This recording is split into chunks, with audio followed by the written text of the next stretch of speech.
Good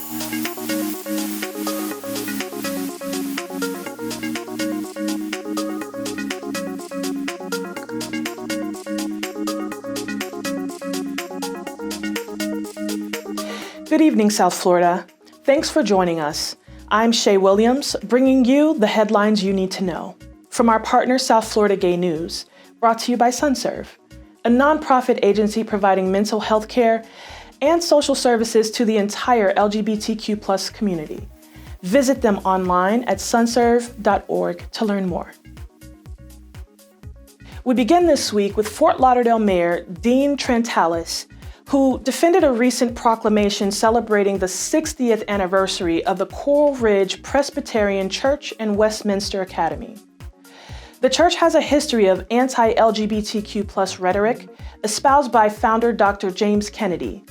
Trentalis spoke about his own activism against the church in the past and called on the community to let it go. From around the neighborhood. Despite vocal public objections, Wilton Manor's Planning and Zoning Board approved the expansion of the transit-oriented corridor. More than 50 residents oppose the expansion.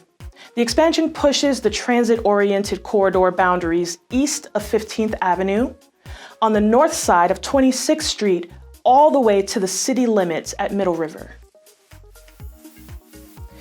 In national news, the Maryland House of Delegates Wednesday unanimously passed a bill that would ban the so-called LGBTQ+ panic defense in the state. The bill would ban a defendant's use of the discovery of a victim's gender identity or sexual orientation as a defense to the crime of assault in any degree.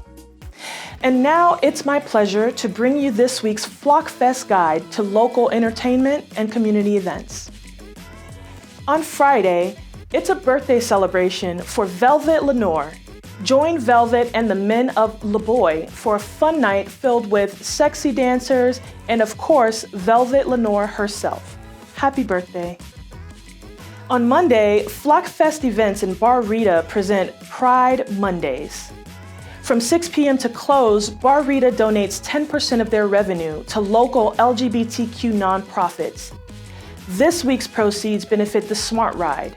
Join them beginning at 6 p.m. And FlockFest events also presents Flamingo Wednesdays at Tats and Tacos. Come for great Mexican food and drink specials.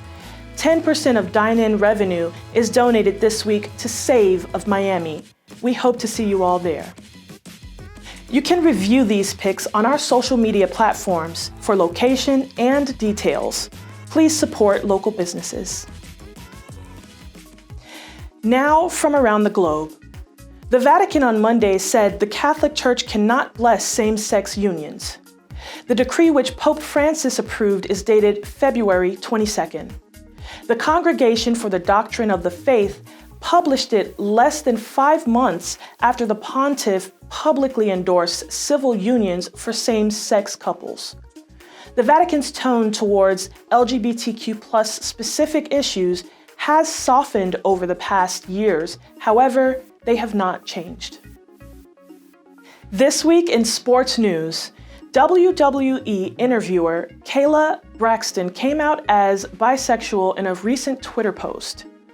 The 27-year-old, known out of the ring as Kayla Becker, shared an image of a bisexual pride flag on Twitter as she opened up about being forced into boxes throughout her life. The Twitter post read in part, "Hello world, I'm Kayla. Oh, and I'm bi." And from the world of arts and entertainment, in March of 2020, Thou Art Woman postponed their 3-day event due to the outbreak of COVID-19, which allowed founder Gannett G. Wright-Muir to pause and take a moment to reflect on the uncertainty of the future of Thou Art Woman. Wright-Muir is excited to be preserving local Black and Brown LBT women in art while moving forward to produce virtual events. That's all for this week's headlines. Please visit sfgn.com to view these complete stories and more. Be sure to join us each Thursday for more from South Florida Gay News. We look forward to seeing you again next week for all new headlines. Until then, I'm your anchor, Shae Williams, wishing you well.